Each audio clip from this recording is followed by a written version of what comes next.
ओम शांति। 9 फरवरी 2026 के ईश्वरीय महावाक्य। पहले सुनते हैं मुरली के मुख्य पॉइंट्स। बाबा ने कहा, यह पढ़ाई बहुत ऊंची है, इसमें बुद्धि सोने का बर्तन चाहिए। तुम बाप को याद करने से सोने का बर्तन बनते हो, याद भूलने से फिर लोहे का बर्तन बन जाते हो। जितना याद करेंगे उतना पवित्रता की लाइट आती जाएगी, खाद निकलती जाएगी। फिर बाबा ने कहा, तुम्हें घर बार नहीं छोड़ना है, भले ग्रस्त व्यवहार में रहो, बच्चों आदि की भी संभाल करो, परंतु इस अंतिम जन्म में पवित्र बनो। सिर्फ एक जन्म पवित्र रहो तो बहुत कमाई हो जाएगी। बाप के बने हो तो उनकी मत पर चलना चाहिए ना, श्रीमत से ही तुम श्रेष्ठ बनेंगे। लास्ट में बाबा ने कहा, विनाश के पहले जितना हो सके एक बाप को याद करो। दूसरा, सृष्टि चक्र को भी याद करो तो 21 जन्मों के लिए चक्रवर्ती राजा बन जाएंगे। जो सर्विस कर औरों को आप समान बनाएंगे वह ऊंच पद पाएंगे, डबल सिरताज बनेंगे। अब सुनते हैं महावाक्यों को विस्तार से। बाबा ने कहा, मीठे बच्चे, गरीब निवाज बाबा तुम्हें कोड़ी से हीरे जैसा बनाने आए हैं, तो तुम सदा उनकी श्रीमत पर चलो। प्रश्न, पहले पहले तुम्हें सभी को कौन सा एक गुह्य राज समझाना चाहिए? उत्तर, बाप दादा का। तुम जानते हो, यहाँ हम बाप दादा के पास आए हैं, यह दोनों इकट्ठे हैं। शिव की आत्मा भी इसमें है, ब्रह्मा की आत्मा भी है। एक आत्मा है, दूसरा परमात्मा। तो पहले पहले यह गुह्य राज सबको समझाओ कि यह बाप दादा इकट्ठे हैं। यह दादा भगवान नहीं है, मनुष्य भगवान होता नहीं। भगवान कहा जाता है निराकार को। वह बाप है शांति धाम में रहने वाला। गीत, आखिर वह दिन आया आज। ओम शांति। बाप दादा द्वारा अर्थात शिव बाबा ब्रह्मा दादा द्वारा समझाते हैं। यह पक्का कर लो, लौकिक संबंध में बाप अलग दादा अलग होता है। बाप से दादा का वर्षा मिलता है, कहते हैं दादे का वर्षा लेते हैं। वह है गरीब निवाज। गरीब निवाज उनको कहा जाता है जो आकर गरीब को सिरताज बनाए। तो पहले पहले पक्का निश्चय होना चाहिए कि यह कौन है। देखने में तो साकार मनुष्य है, इनको यह सब ब्रह्मा कहते हैं। तुम सब ब्रह्मा कुमार कुमारियां हो। जानते हो, हमको वर्षा शिव बाबा से मिलता है, जो सबका बाप आया है वर्षा देने के लिए। बाप वर्षा देते हैं सुख का, फिर आधा कल्प बाद रावण दुख का श्राप देते हैं। भक्ति मार्ग में भगवान को ढूंढने लिए धक्का खाते हैं, मिलता किसको भी नहीं है। भारतवासी गाते हैं, तुम मात पिता हम बालक तेरे। फिर कहते हैं, आप जब आएंगे तो हमारा एक ही आप होंगे, दूसरा ना कोई। और कोई साथ हम ममत्व नहीं रखेंगे, हमारा तो एक शिव बाबा। तुम जानते हो, यह बाप है गरीब निवाज। गरीब को साहूकार बनाने वाला, कौड़ी को हीरे तुल्य बनाते हैं। अर्थात कलयुगी पतित कंगाल से सतयुगी सिरताज बनाने के लिए बाप आए हैं। तुम बच्चे जानते हो, यहाँ हम बाप दादा के पास आए हैं। यह दोनों इकट्ठे हैं। शिव की आत्मा भी इसमें है, ब्रह्मा की आत्मा भी है। दो हुई ना, एक आत्मा है, दूसरा परमात्मा। तुम सभी हो आत्माएं। गाया जाता है, आत्माएं परमात्मा अलग रहे बहुकाल। पहले नंबर में मिलने वाली हो तुम आत्माएं, अर्थात जो आत्माएं हैं वह परमात्मा बाप से मिलती हैं, जिसके लिए ही पुकारते हैं, ओ गॉड फादर। तुम उनके बच्चे ठहरे। फादर से जरूर वर्षा मिलता है। बाप कहते हैं, भारत जो सिरताज था वह अभी कितना कंगाल बना है। अभी मैं फिर तुम बच्चों को सिरताज बनाने आया हूँ। तुम डबल सिरताज बनते हो। एक ताज होता है पवित्रता का, उसमें लाइट देते हो। दूसरा है रत्न जड़ित ताज। तो पहले पहले यह गुह्य राज सबको समझाना है कि यह बाप दादा इकट्ठे हैं। यह भगवान नहीं है, मनुष्य भगवान होता नहीं। भगवान कहा जाता है निराकार को। वह बाप है शांति धाम में रहने वाला, जहाँ तुम सभी आत्माएं रहती हो, जिसको निर्वाण धाम अथवा वानप्रस्थ कहा जाता है। फिर तुम आत्माओं को शरीर धारण कर यहाँ पार्ट बजाना होता है। आधा कल्प सुख का पार्ट, आधा कल्प है दुख का। जब दुख का अंत होता है तब बाप कहते हैं मैं आता हूँ, यह ड्रामा बना हुआ है। तुम बच्चे यहाँ आते हो भट्ठी में, यहाँ और कुछ बाहर का याद नहीं आना चाहिए। यहाँ है ही माता पिता और बच्चे, और यहाँ शूद्र संप्रदाय है नहीं। जो ब्राह्मण नहीं है उनको शूद्र कहा जाता है। उनका संग तो यहाँ है ही नहीं, यहाँ है ही ब्राह्मणों का संग। ब्राह्मण बच्चे जानते हैं कि शिव बाबा ब्रह्मा द्वारा हमको नर्क से स्वर्ग की राजधानी का मालिक बनाने आए हैं। अब हम मालिक नहीं हैं क्योंकि हम पतित हैं। हम पावन थे, फिर 84 का चक्र लगाए, सतो रजो तमो में आए हैं। सीढ़ी में 84 जन्मों का हिसाब लिखा हुआ है। बाप बैठकर बच्चों को समझाते हैं। जिन बच्चों से पहले पहले मिलते हैं फिर उन्हों को ही पहले पहले सतयुग में आना है। तुमने 84 जन्म लिए हैं। रचता और रचना की सारी नॉलेज एक बाप के पास ही है। वही मनुष्य सृष्टि का बीज रूप है। जरूर बीज में ही नॉलेज होगी कि इस झाड़ की कैसे उत्पत्ति, पालना और विनाश होता है। यह तो बाप ही समझाते हैं। तुम अब जानते हो हम भारतवासी गरीब हैं। जब देवी देवता थे तो कितने साहूकार थे, हीरों से खेलते थे, हीरों के महलों में रहते थे। अब बाप स्मृति दिलाते हैं कि तुम कैसे 84 जन्म लेते हो। बुलाते भी हैं, हे पतित पावन गरीब निवास बाबा आओ, हम गरीबों को स्वर्ग का मालिक फिर से बनाओ। स्वर्ग में सुख घनेरे थे, अब दुख घनेरे हैं। बच्चे जानते हैं इस समय सब पूरे पतित बन पड़े हैं। अभी कलयुग का अंत है, फिर सतयुग चाहिए। पहले भारत में एक आदि सनातन देवी देवता धर्म था, अब वह प्रायलोप हो गया है और सब अपने को हिंदू कहलाते हैं। इस समय क्रिश्चियन बहुत हो गए हैं क्योंकि हिंदू धर्म वाले बहुत कन्वर्ट हो गए हैं। तुम देवी देवताओं का असुल कर्म श्रेष्ठ था, तुम पवित्र प्रवृत्ति मार्ग वाले थे। अब रावण राज्य में तुम पतित प्रवृत्ति मार्ग वाले बन गए हो, इसलिए दुखी हो। सतयुग को कहा जाता है शिवालय, शिव बाबा का स्थापन किया हुआ स्वर्ग।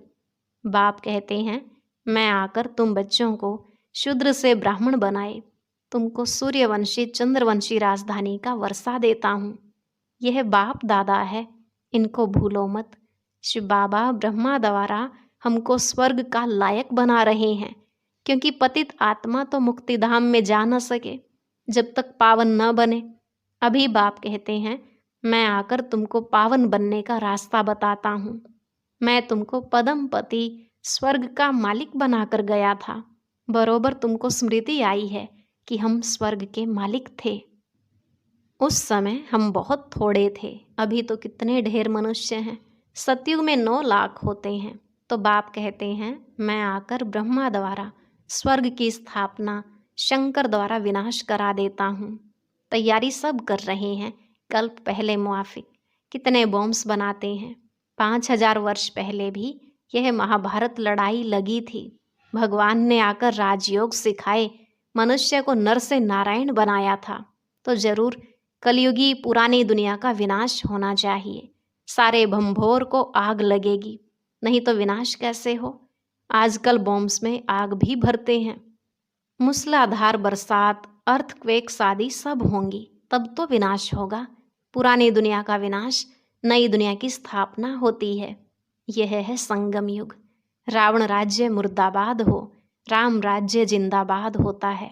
नई दुनिया में श्री कृष्ण का राज्य था। लक्ष्मी नारायण के बदले श्री कृष्ण का नाम ले लेते हैं, क्योंकि श्री कृष्ण है सुंदर, सबसे प्यारा बच्चा। मनुष्यों को तो पता नहीं है ना। श्री कृष्ण अलग राजधानी का, राधे अलग राजधानी की थी। भारत सिरताज था, अभी कंगाल है। फिर बाप आकर सिरताज बनाते हैं। अब बाप कहते हैं पवित्र बनो और मामेकम याद करो तो तुम सतोप्रधान बन जाएंगे। फिर जो सर्विस कर आप समान बनाएंगे वह ऊंच पद पाएंगे, डबल सिरताज बनेंगे। सतयुग में राजा रानी और प्रजा सब पवित्र रहते हैं। अभी तो है ही प्रजा का राज्य, दोनों ताज नहीं हैं। बाप कहते हैं, जब ऐसी हालत होती है तब मैं आता हूँ। अभी मैं तुम बच्चों को राजयोग सिखा रहा हूँ। मैं ही पतित पावन हूँ। अब तुम मुझे याद करो तो तुम्हारी आत्मा से खाद निकल जाए, फिर सतो प्रधान बन जाएंगे। अभी शाम से सुंदर बनना है।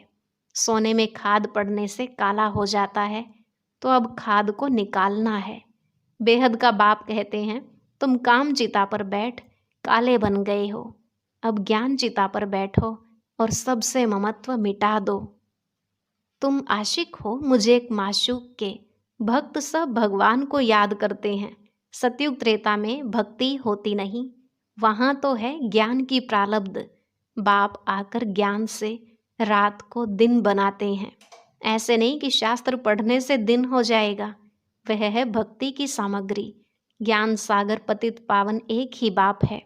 वह आकर सृष्टि चक्र का ज्ञान बच्चों को समझाते हैं और योग सिखाते हैं।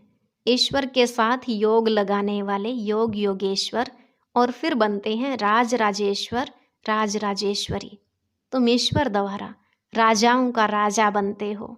जो पावन राजाएं थे फिर वही पतित बनते हैं। आप ही पूज्य फिर आप ही पुजारी बन जाते हैं। अब जितना हो सके याद की यात्रा में रहना है।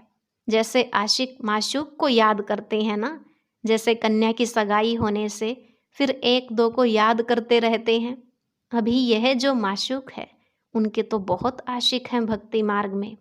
सब दुख में बाप को याद करते हैं, हे भगवान दुख हरो सुख दो। यहाँ तो न शांति है न सुख है, सतयुग में दोनों हैं। अभी तुम जानते हो हम आत्माएं कैसे 84 का पार्ट बजाते हैं। ब्राह्मण देवता क्षत्रिय वैश्य शूद्र बनते हैं। 84 की सीढ़ी बुद्धि में है ना। अब जितना हो सके बाप को याद करना है तो पाप कट जाएं। कर्म करते हुए भी बुद्धि में बाप की याद रहे। बाबा से हम स्वर्ग का वर्षा ले रहे हैं। बाप और वर्षे को याद करना है। याद से ही पाप कटते जाएंगे। जितना याद करेंगे तो पवित्रता की लाइट आती जाएगी, खाद निकलती जाएगी। बच्चों को जितना हो सके टाइम निकाल याद का उपाय करना है। सवेरे सवेरे टाइम अच्छा मिलता है, यह पुरुषार्थ करना है। भलग्रस्त व्यवहार में रहो, बच्चों की संभाल आदि करो, परंतु यह अंतिम जन्म पवित्र बनो। काम चिता पर नहीं चढ़ो। अभी तुम ज्ञान चिता पर बैठे हो। यह पढ़ाई बहुत ऊंची है, इसमें सोने का बर्तन चाहिए। तुम बाप को याद करने से सोने का बर्तन बनते हो। याद भूलने से फिर लोहे का बर्तन बन जाते हो। बाप को याद करने से स्वर्ग के मालिक बनेंगे। यह तो बहुत सहज है, इसमें पवित्रता मुख्य है। याद से ही पवित्र बनेंगे और सृष्टि चक्र को याद करने से स्वर्ग का मालिक बनेंगे। तुम्हें घर बार नहीं छोड़ना है, ग्रस्त व्यवहार में भी रहना है। बाप कहते हैं 63 जन्म तुम पतित दुनिया में रहे हो। अब शिवालय अमरलोक में चलने के लिए तुम यह एक जन्म पवित्र रहे तो क्या हुआ, बहुत कमाई हो जाएगी। 5 विकारों पर जीत पानी है, तब ही जगत जीत बनेंगे, नहीं तो पद पा नहीं सकेंगे। बाप कहते हैं मरना तो सबको है, यह अंतिम जन्म है। फिर तुम जाए नई दुनिया में राज्य करेंगे। हीरे जवाहरातों की खानियां भरपूर हो जाएंगी। वहां तुम हीरे जवाहरातों से खेलते रहेंगे। तो ऐसे बाप के बनकर उनकी मत पर भी चलना चाहिए ना। श्रीमत से ही तुम श्रेष्ठ बनेंगे, रावण की मत से तुम भ्रष्टाचारी बनते हो। अब बाप के श्रीमत पर चल, तमो प्रधान से सतो प्रधान बनना है। बाप को याद करना है, और कोई तकलीफ बाप नहीं देते हैं। भक्ति मार्ग में तो तुमने बहुत धक्के खाए हैं। अब सिर्फ बाप को याद करो और सृष्टि चक्र को याद करो। स्वदर्शन चक्रधारी बनो तो तुम 21 जन्मों के लिए चक्रवर्ती राजा बन जाएंगे। अनेक बार तुमने राज्य लिया है और गवाया है। आधा कल्प है सुख, आधा कल्प है दुख। बाप कहते हैं मैं कल्प कल्प संगम पर आता हूँ, तुमको सुख धाम का मालिक बनाता हूँ। अभी तुमको स्मृति आई है हम कैसे चक्र लगाते हैं। यह चक्र बुद्धि में रखना है। बाप है ज्ञान का सागर। तुम यहाँ बेहद के बाप के सामने बैठे हो। ऊंचते ऊंच भगवान प्रजापिता ब्रह्मा द्वारा तुमको वर्षा देते हैं। तो अब विनाश होने के पहले बाप को याद करो, पवित्र बनो। अच्छा, मीठे मीठे सिकिलधे बच्चों प्रति माता पिता बाप दादा का याद प्यार और गुड मॉर्निंग। रूहानी बाप की रूहानी बच्चों को नमस्ते। रूहानी बच्चों की रूहानी बाप दादा को नमस्ते नमस्ते, गुड मॉर्निंग, शुक्रिया बाबा, शुक्रिया। धारणा के लिए मुख्य सार। पहला पॉइंट, निरंतर बाप की याद में रहने के लिए बुद्धि को सोने का बर्तन बनाना है। कर्म करते भी बाप की याद रहे, याद से ही पवित्रता की लाइट आएगी। दूसरा, मुरली कभी मिस नहीं करनी है। ड्रामा के राज को यथार्थ रीति समझना है। भट्ठी में कुछ भी बाहर का याद न आए। वरदान, आपस में एक दो की विशेषता देखने और वर्णन करने वाले श्रेष्ठता संपन्न होली हंस भव। आपस में एक दो की विशेषता देखने और वर्णन करने वाले श्रेष्ठता संपन्न होली हंस भव। बाबा ने कहा, संगम युग पर हर बच्चे को नॉलेज द्वारा कोई न कोई विशेष गुण अवश्य प्राप्त है। इसलिए होली हंस बन हर एक की विशेषता को देखो और वर्णन करो। जिस समय किसी की कमजोरी देखते या सुनते हो तो समझना चाहिए कि यह कमजोरी इनकी नहीं, मेरी है, क्योंकि हम सब एक ही बाप के, एक ही परिवार के, एक ही माला के मणके हैं। जैसे अपनी कमजोरी को प्रसिद्ध नहीं करना चाहते, ऐसे दूसरे की कमजोरी का भी वर्णन नहीं करो। होली हंस माना विशेषताओं को ग्रहण करना और कमजोरियों को मिटाना। स्लोगन, समय को बचाने वाले तीव्र पुरुषार्थी ही सदा विजयी हैं। समय को बचाने वाले तीव्र पुरुषार्थी ही सदा विजयी हैं। अव्यक्त इशारे, एकता और विश्वास की विशेषता द्वारा सफलता संपन्न बनो। जैसे मणकों की विशेषता होती है, एक जैसे मणके माला के एक ही धागे में पिरोए जाते हैं, ऐसे आप सभी वैजंती माला के मणके भी जब एक मत, एक की ही लगन में एक रस स्थिति वाले एक दिखाई देंगे, तभी माला में पिरोए जाएंगे। अगर आपस में दो मतें होती हैं तो वह दूसरी अर्थात 16,000 की माला के दाने बन जाते हैं। और अभी सुनते हैं आज का अव्यक्त ज्ञान मोती।